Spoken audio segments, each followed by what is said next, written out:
Hello friends, my name is Rohan. Today I am going to celebrate RFL Ahmedabad.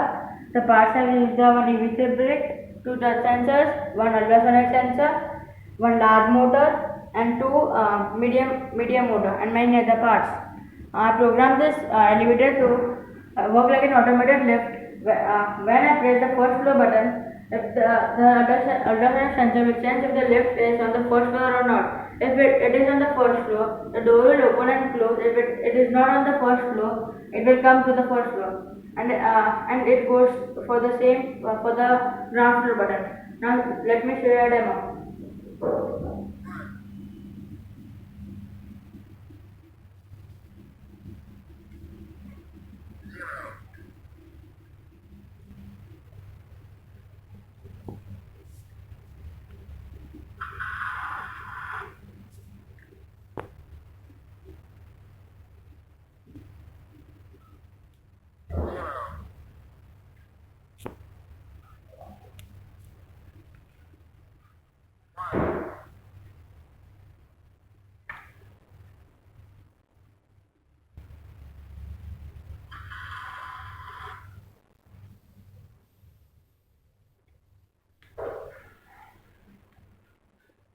Thank you, friends.